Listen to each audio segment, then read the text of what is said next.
Assalamualaikum warahmatullahi wabarakatuh. Perkenalkan, nama saya Tasya Dwi Pratiwi dengan NPM 2410106 dari kelas C.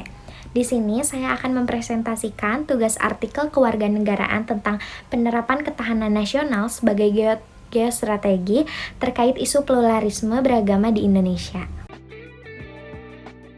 Indonesia merupakan negara dengan keragaman yang sangat kaya, baik dari segi budaya, etnis, maupun agama. Sebagai negara kepulauan terbesar di dunia, Indonesia memiliki lebih dari 17.000 pulau yang dihuni oleh lebih dari 270 juta jiwa, dengan berbagai kelompok etnis dan agama yang hidup berdampingan. Dalam konteks ini, penerapan ketahanan nasional sebagai bagian dari geostrategi negara sangat penting. Ketahanan nasional mencakup berbagai aspek yang saling terkait, seperti ketahanan sosial budaya, politik, ekonomi, dan keamanan. Indonesia harus mampu menjaga keutuhan dan stabilitasnya dengan mengelola pluralisme beragama secara bijaksana agar tidak menjadi ancaman bagi persatuan bangsa.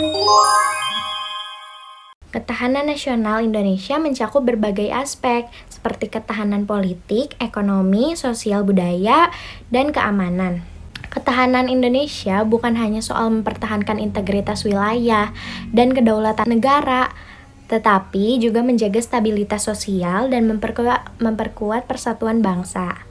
Geostrategi Indonesia yang merupakan bagian dari kebijakan luar harus memperhatikan berbagai faktor geografi, politik, dan sosial dalam rangka membangun ketahanan nasional yang kokoh.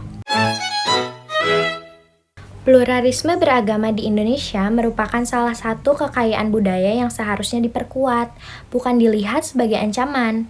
Keberagaman agama di Indonesia dapat menjadi sumber kekuatan jika dikelola dengan sangat baik melalui prinsip toleransi, saling menghargai, dan bekerja sama. Sebaliknya, jika tidak ditangani dengan bijak, pluralisme beragama justru berpotensi menimbulkan ketegangan sosial, konflik horizontal, dan bahkan ancaman terhadap integritas negara.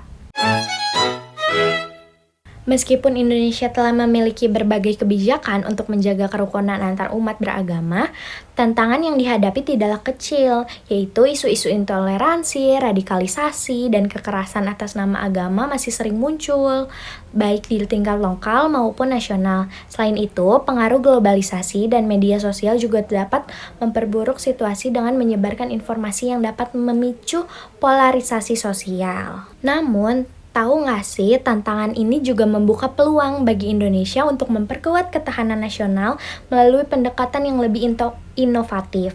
Pemerintah dan masyarakat dapat bekerja sama menciptakan ruang dialog untuk mendukung keberagaman dalam pendidikan, serta mengedepankan prinsip-prinsip saling menghormati. Diplomasi internasional yang mempromosikan perdamaian antar umat beragama juga dapat menjadi strategi penting dalam menjaga ketahanan nasional. Kesimpulannya, penerapan ketahanan nasional sebagai geostrategi dalam konteks pluralisme beragama di Indonesia sangat penting untuk menciptakan negara yang damai, adil, dan sejahtera. Sekian presentasi dari saya, mohon maaf bila ada kesalahan dan kekurangan. Wabillahi taufiq wal hidayah. Wassalamualaikum warahmatullahi wabarakatuh.